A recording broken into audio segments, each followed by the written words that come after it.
ক্ষোভের যেন শেষ নেই এ রাজ্যে। রাজ্য সরকারের প্রতি ক্ষোভ প্রকাশ করে বঞ্চনার বিহিত চেয়ে তৈরি হয়েছে বিভিন্ন অবস্থান মঞ্চ। এমন দৃশ্য দুঃখজনক, মত ওয়াকিবহাল মহলে। মঙ্গলবারও দেখা গেল নিউ টাউনের কারিগরি ভবনে নিখিলবঙ্গ বৃত্তিমূলক প্রশিক্ষণ সমিতি এবিভিটি এর পক্ষ থেকে বর্তমান বৃত্তিমূলক শিক্ষা ব্যবস্থায় উদ্ভূত কিছু সমস্যা নিয়ে ডেপুটেশন জমা দেন কর্মীরা।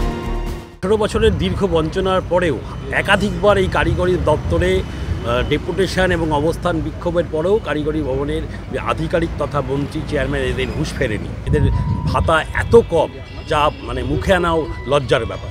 7,000, 8,000, 10,000 এবং 14,000 টাকা পান এই শিক্ষক প্রশিক্ষকরা। আর আমাদের যারা রৈশপ্রহরী এতদিন পেতেন 2,000, এখন 1,000 টাকা বাড়িয়ে মাত্র 3,000 টাকা পান। এই সমস্ত মানুষের জীবনমানের উন্নয়ন ঘটানোর জন্য এই মুহূর্তে সরকার যে সমস্ত অন্যান্য বিভাগে যে ভাতা বৃদ্ধি করেছে, আমরা বলেছি তাদের ন্যায় আমাদেরও অবিলম্বে ভাতা বৃদ্ধি করতে হবে। তাদের দাবি সমূহের মধ্যে রয়েছে কন্ট্রাকচুয়াল ও পার্ট টাইম প্রথা বিলোপ ও শিক্ষক প্রশিক্ষকদের স্থায়ীকরণ করতে হবে। মাসের নির্দিষ্ট দিনের মধ্যে ন্যূনতম ভাতা 26,000 টাকা করতে হবে।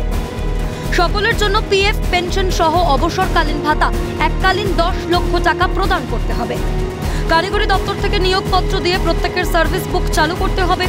2023-এ দপ্তর যে আদেশনামা প্রকাশ করেছিল তা সংশোধন করে নিরবিচ্ছিন্নভাবে 65 বছরের চাকরি এবং অন্যান্য সুযোগ সুবিধার নিশ্চয়তা দিতে হবে। অবিলম্বে শূন্য পদের শিক্ষক নিয়োগ করতে হবে। এছাড়াও একাধিক দাবিসমূহ ডেপুটেশনে উল্লেখ করেন তারা।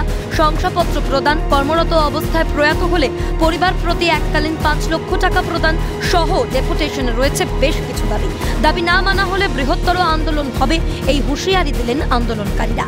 কিন্তু শাসক হুঁশিয়ারি পেলেও হুঁশ ফিরবে কবে? প্রশ্ন উঠলেও এ রাজ্যে এই প্রশ্নের উত্তর অজানা সকলের। দাবি ওয়াকিবহাল মহলে। শুভদীপ মান্নার রিপোর্ট, ক্যালকাটা নিউজ।